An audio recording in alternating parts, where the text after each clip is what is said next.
Chers fans du foot, bonjour et bienvenue sur le pas du foot. Dans ce numéro spécial, nous allons nous pencher sur l'observation du talent.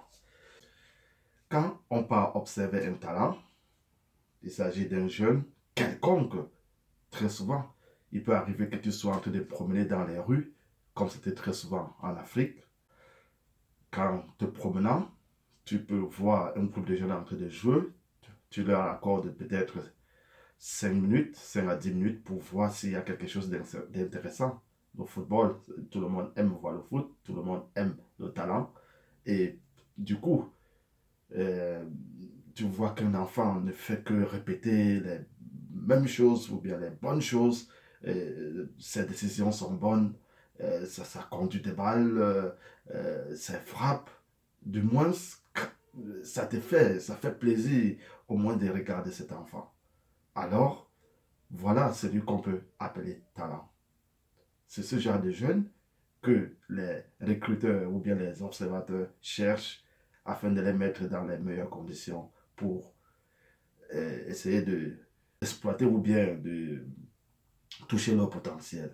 Dans ce format, nous vous permettons de comprendre mieux le foot afin de pouvoir commenter, analyser comme des experts et de pouvoir même coacher si vous avez un de vos proches, que ce soit votre fils ou bien votre frère, que vous puissiez voir ses faiblesses et comparer à vos connaissances que vous allez puiser dans cette vidéo. Alors, les points que nous allons aborder dans ce format, je vais dire dans cette vidéo, c'est la prise de balle, la conduite de balle, la prise de décision et la finition.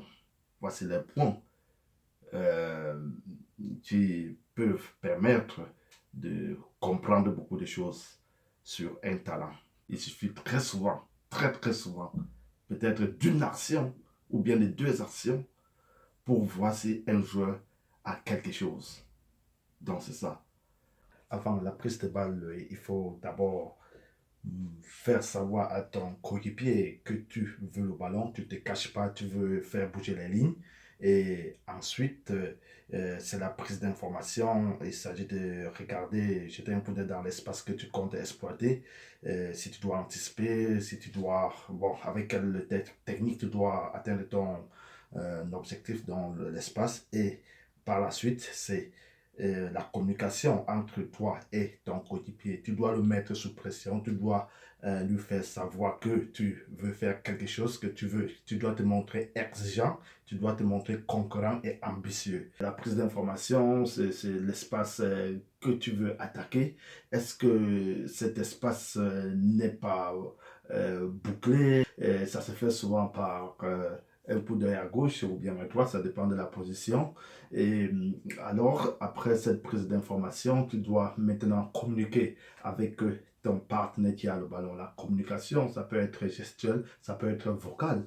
Et en ce qui concerne le côté gestuel, donc comme j'ai dit, ta façon de te placer, tes appuis au sol, ta posture, ça donne l'impression aux observateurs ou bien à ton partenaire que tu veux le ballon. Et après sur la prise de balle, cette prise de balle, elle peut être faite sous deux formes, peut-être avec deux contacts avant de se tourner, et ou ça peut se faire aussi avec un seul contact, c'est l'idéal, et ça te permet d'atteindre rapidement ton espace ciblé.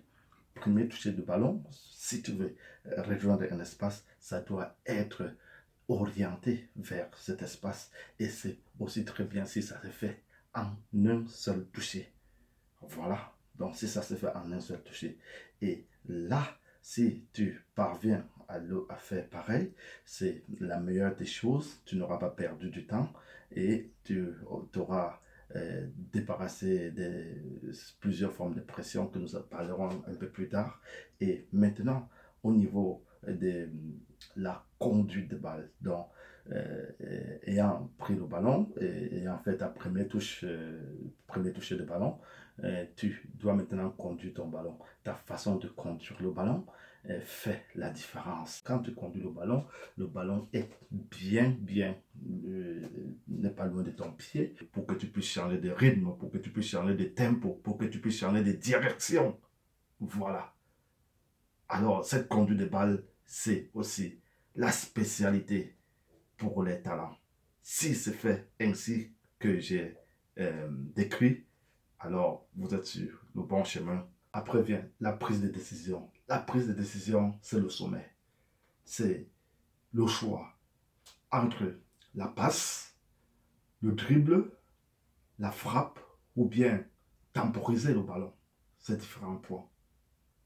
Voici ces qualités qui sont d'ailleurs, en fin de compte, les plus importantes, puisque les joueurs qui ont des plus bons choix ou bien le choix optimal sont considérés comme les meilleurs joueurs. Ils sont ceux qui font les passes décisives, ils sont ceux qui marquent des buts. Voilà un peu les petits détails en ce qui concerne la prise de balle, c'est que les observateurs veulent voir et grâce à cela, on peut déjà dire, bon, voilà un petit qui comprend petit à petit ce qu'il y a à faire dans ces situations de jeu. Après avoir pris le ballon et passé peut-être à ton attaquant qui est le pivot, qui te remet le ballon, tu dois toujours prendre l'information pour savoir où est-ce que tu pars dans la zone que tu as ciblée. Et après cela, tu dois déposer le ballon tel qu'il faut. Faire un très bon contact. Donc, premier toucher de ballon doit être propre. La jambe d'appui orientée vers la cible, bon équilibre grâce à la position des bras, le regard fixé sur le ballon. Et après cela, c'est la frappe. Donc, la prise d'informations qui sont les joueurs, quels sont les dangers autour de moi. Est-ce que j'ai un espace adéquat à exploiter? Après, la communication, je mets le joueur sous pression, je lui dis, je veux le ballon, mon corps lui fait croire que je veux le ballon.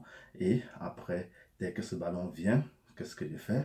Mon premier toucher de balle, à quoi est-ce que ça ressemble? Est-ce que ça me permet de prendre rapidement l'avantage sur mon adversaire?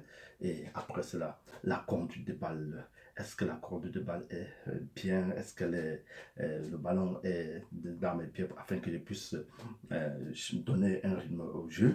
Et après, la prise de décision.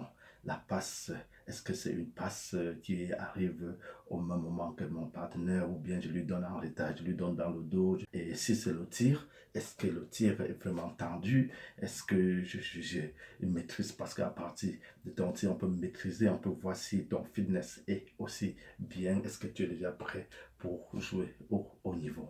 Alors, euh, quelle est l'importance de ces petites caractéristiques qui font la différence? Ça permet de distinguer le joueur amateur du joueur élite, le joueur élite du joueur professionnel.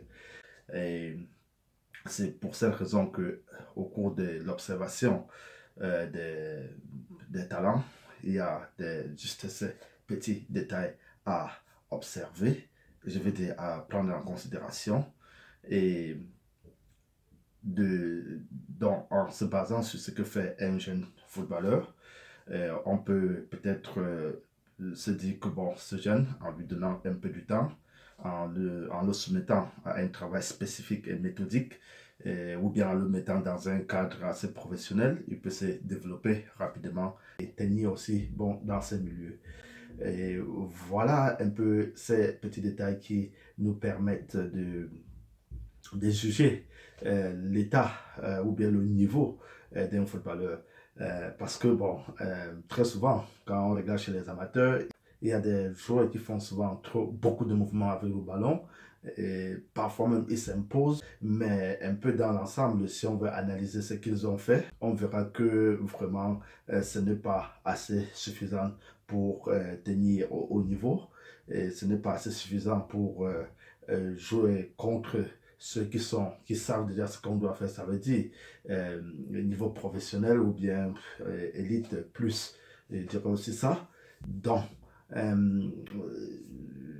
on peut jouer au ballon sans savoir jouer au football. Donc, c'est ça, c'est la différence.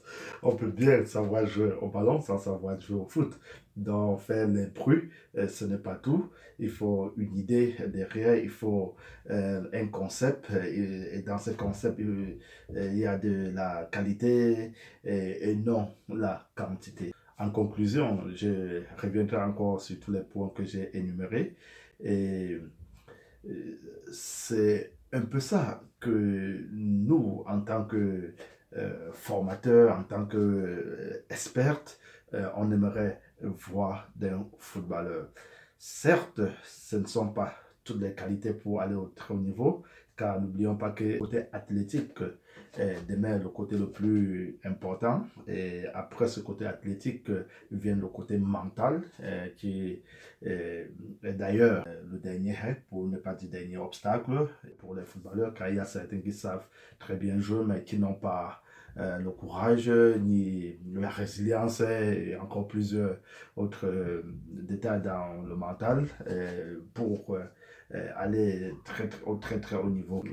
C'est la bataille, même dans ton équipe, c'est la bataille et il va falloir t'imposer. Donc, les qualités primaires, c'est d'abord pouvoir jouer au ballon. Là, tu seras considéré comme talent.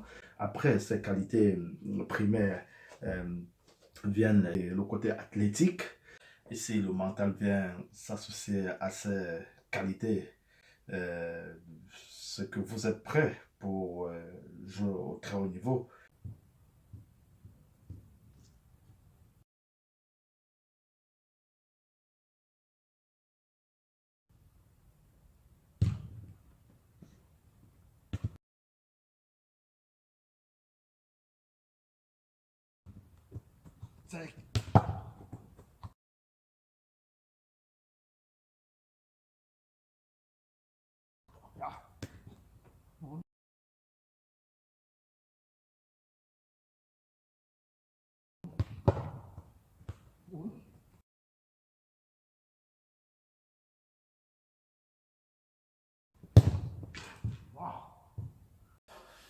Chers amis et fans du foot, si vous avez aimé cette vidéo, il faut la liker, il faut la partager. Et si vous voulez en savoir plus à propos du foot, abonnez-vous. Je vous souhaite une bonne et excellente journée. Bye bye et à très bientôt.